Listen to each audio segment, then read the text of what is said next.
एक जंगल में हाथियों का एक बहुत बड़ा झुंड था। उस झुंड के राजा का नाम गजराज था। वह बड़ा ही गंभीर और पराक्रमी था। गजराज के शासन में सभी आनंदपूर्वक जीवन व्यतीत कर रहे थे। वह हर छोटे बड़े की समस्याओं का समाधान करता था। एक बार उसके क्षेत्र में वर्षा न होने के कारण सूखा पड़ गया। जंगल के सभी जानवर बहुत परेशान हो गए और पानी और खाने के लिए तरसने लगे। सभी हाथियों ने गजराज को कोई उपाय करने के लिए कहा, क्योंकि अब हाथियों के बच्चे भी बूंद बूंद पानी को तरसने लगे थे। गजराज को सारी समस्या पहले ही पता थी, पर उसे कुछ उपाय नहीं सूझ रहा था। तभी एक बुजुर्ग हाथी ने कहा, मेरे दादाजी के समय भी इसी तरह का सूखा पड़ा था। तब उनके समय हाथियों का झुंड पश्चिम दिशा की तरफ गया था और वहाँ एक विशाल झील है जिसका पानी कभी नहीं सूखता। हमें भी वहाँ चलना चाहिए। बुजुर्ग हाथी का सुझाव गजराज और पूरे झुंड को पसंद आया। सभी ने वहाँ जाने का निश्चय किया। दिन में तो बहुत गर्मी रहती थी, इसलिए सभी रात में सफ़र करते थे और कुछ दिनों की सफ़र के बाद झील तक पहुँच गए और सभी ने जी भरकर पानी पिया और स्नान किया। झील के आसपास बड़ी संख्या में खरगोश भी रहते थे। हाथियों के आने से उन पर सामत आ गई।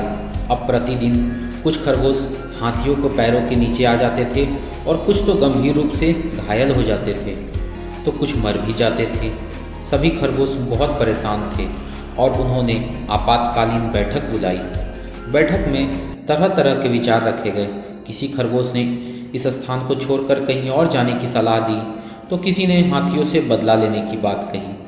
तभी एक खरगोश ने कहा, मित्रों, हाथी बहुत बड़ा जीव है, उससे जीत पाना शेर के वश में नहीं होता, तो हम तो बहुत छोटे से जीव हैं।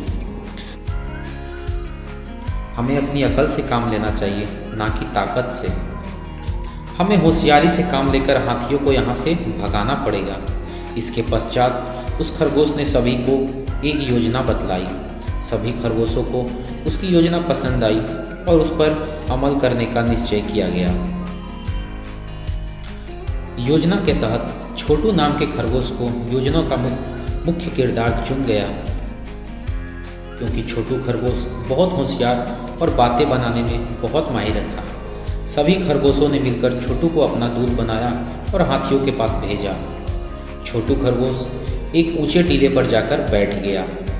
इसी टीले के पास से हाथी पानी पीने जाते थे। जैसे ही हाथियों का झुंड टीले के पास से गुजरा तो छोटू बोला, हे गजराज, मेरा नाम छोटू है और मैं चंद्रदेव का दूत हूँ। चंद्रदेव हमारे स्वामी हैं और मैं उनका संदेश लेकर आया हूँ। गजराज और उनका झुंड वहाँ रुक गया और छोटे से खरगोश की बात सुनकर गजराज ने पूछा, अरे भाई, क्या संदेश लाए हो?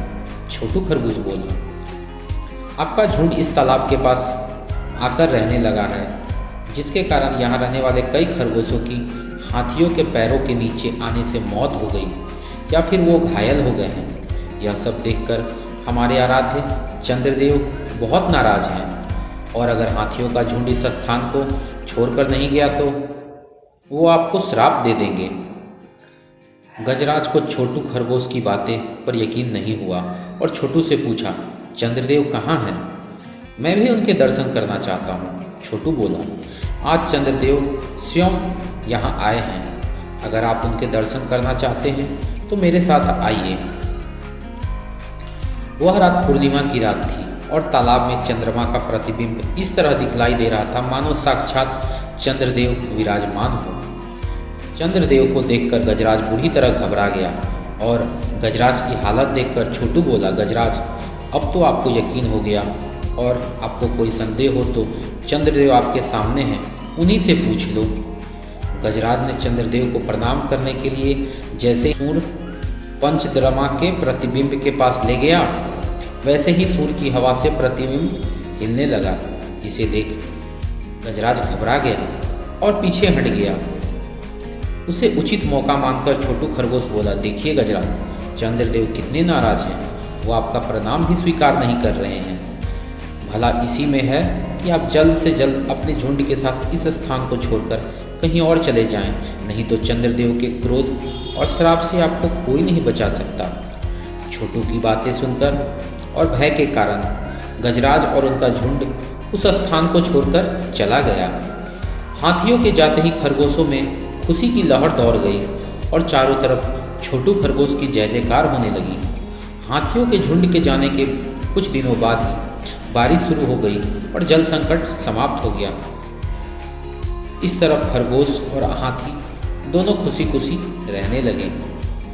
तो दोस्तों, इस कहानी से हमें ये शिक्षा मिलती है कि चतुराई से कई गुना अधिक बलशाली को भी हराया जा सकता है और बड़ी से बड़ी मुसीबत से छुटकारा पाया जा सकता है।